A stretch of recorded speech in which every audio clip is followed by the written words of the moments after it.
years or so. But again, good house plant, but lots and lots and lots of light if you're going to do well with it. We have smaller ones back, I think in the cactus and succulent house back there.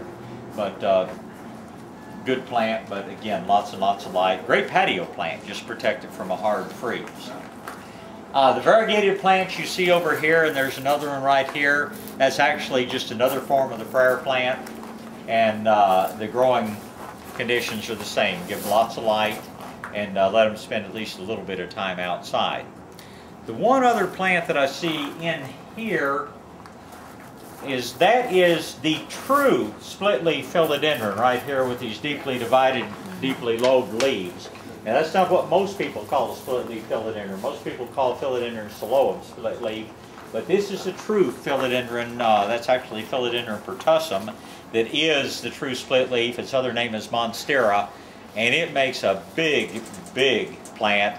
Good plant for moderate light inside if you want that big leafy green look.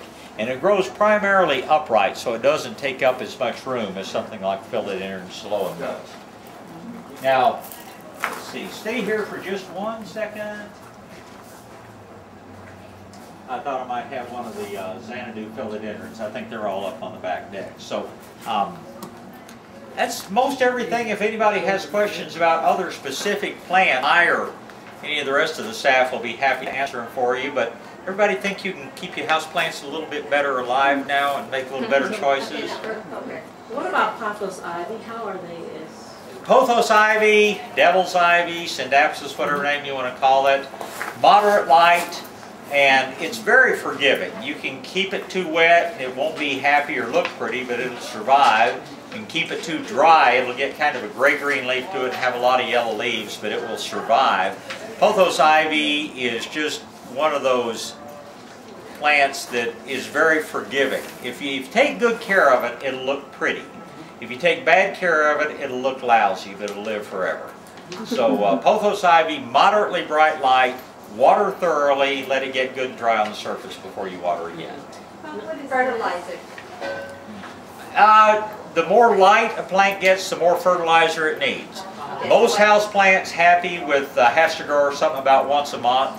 A really bright light plant like a ficus or one of those about every 2 weeks. What is this? That is just one of the many, many forms of philodendron. Moderate light, let it get dry on the surface and water thoroughly again. There are probably 150 different fancy philodendron hybrids. I couldn't begin to name them all. Okay, yeah, I should have noticed that. This plant is called, no, that's not what I thought it was. What you're thinking of when you see that plant, they call it a ZZ plant. Stands for Zamiacalis Zama something or other. That's why they call it a ZZ plant. That is actually, though, that is actually a cycad. That's first cousin to a sago palm. Again, it's a very unusual plant. That one they call the cardboard palm. And if you feel the leaves, they're just really, really tough. It is a true Zamia. That's Zamia furfuracea. Again, I consider it good for a patio. Not really pretty enough that you probably want to have it inside your house. Will take middle 20s without damage. Very slow growing. Just an unusual, very unusual plant. Some of us like things just because they're unusual. And that is a Zamia, which is indeed an unusual plant. Now, you see how it has a very thin stem all the way down? That would be your first clue if you didn't touch the leaves that it was a Zamia. The so-called ZZ plant, and there may be some of them around, the stem on the leaf will be much, much fatter. And again, moderately bright light. I think they're kind of ugly, but a lot of people like them as houseplants, so they're fine. But that really is an unusual plant. I didn't even realize we had any Zamias. But that's a true cardboard palm. Other questions? As you look around, you'll probably find other plants that we just haven't encountered. And of course, can't carry everything in the world back there. There are hundreds of different plants that could be grown as house plants. But anyway, hope you'll be more successful with them. Always remember that have a good friend who defines an expert as a person who's killed at least 1,000 plants. So don't feel bad if you've had a few house plants bite the dust. But do remember in buying plants that always buy shade grown, you'll just have many, many fewer problems when you bring them into your home. Whether you buy them from us or from other good nurseries, when you rescue that plant from the grocery store or the box store, and it seems to go through a lot of shock, that's just the change in the growing conditions. That's not anything that you are doing or not doing.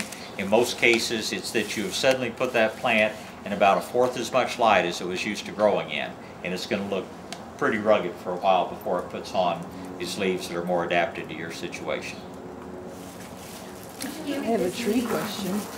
Okay, yeah, let me tell you just a couple more things before I let you go. I'm not even sure what, next week's seminar. Donna is doing next week's seminar. I'm going to sneak off for a little while midway through the radio show. Roberta, my business partner, is a breast cancer survivor. Next Saturday is the Susan Coleman Run. We always go down and do that. Donna's going to give the seminar on making hanging baskets. And if you all have never seen Donna do her basket seminar, planning through the sides of the baskets and everything else, you need to come watch Donna do this. That'll be a lot of fun.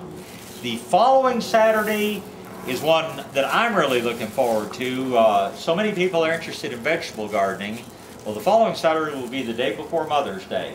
And Marilyn McGarrell from the Texas Department of Agriculture and, oh shoot, the name slipped my mind, one of the ladies from Texas AgriLife Extension Service are going to be here talking about freezing, canning, pickling, preserving the harvest. Hopefully, you and I both will be picking more from our vegetable gardens than our employees can eat at this point, and you want to know how you can save it.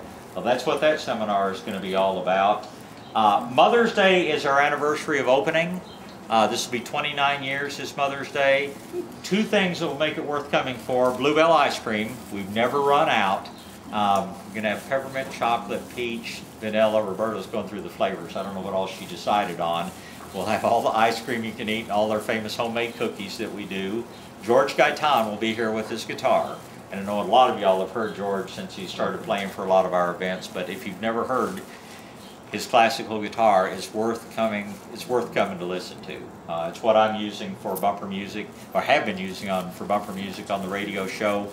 What you've been hearing the past few weeks is his latest CD, probably the best name a CD has ever had. It's called Shades of Green.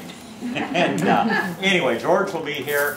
The following Saturday, after Mother's Day, we're going to have pet adoption here at the nursery.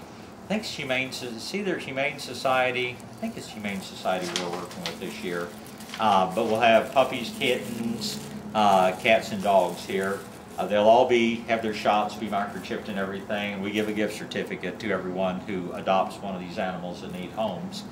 The following Saturday, and that's the weekend of the 22nd, I think is right, we're going to try a new event that we've never done here, and we're going to call it Art in the Garden.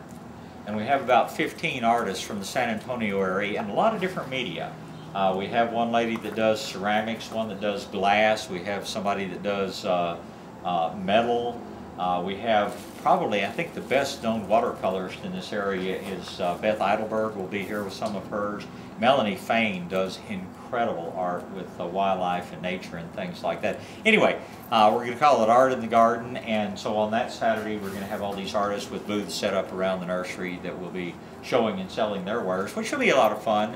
We're trying to get some music for that, some other things, so we're just going to make it a fun spring around the nursery. Not that it hasn't been already, but there are some fun things coming up. Anybody that is interested, this is the leaf off of that Philodendron Xanadu. When you see this kind of yellowing, it usually indicates either too much water or too little light. Okay. They can also get some winter damage, but it may also just be an older leaf. Look at the newest growth. If the newest growth looks good, okay, I wouldn't be concerned. It's not doing that as much as it was. Yep. But I wanted to see. It's getting over whatever its problem was. But if you have a plant that's doing this, but the new growth on the plant's looking really good, the plant's growing out of its problem. Don't worry too much about it. If you have one where the old leaves look good, but the new leaves are doing this, they're telling you something's wrong. And on this plant, it's usually staying too wet. Well, thank you all for coming this morning on I know Fiesta has so many events going on that there are lots of things to do. But we'll do it again next Saturday. Hope y'all come back and enjoy. Yes? They have a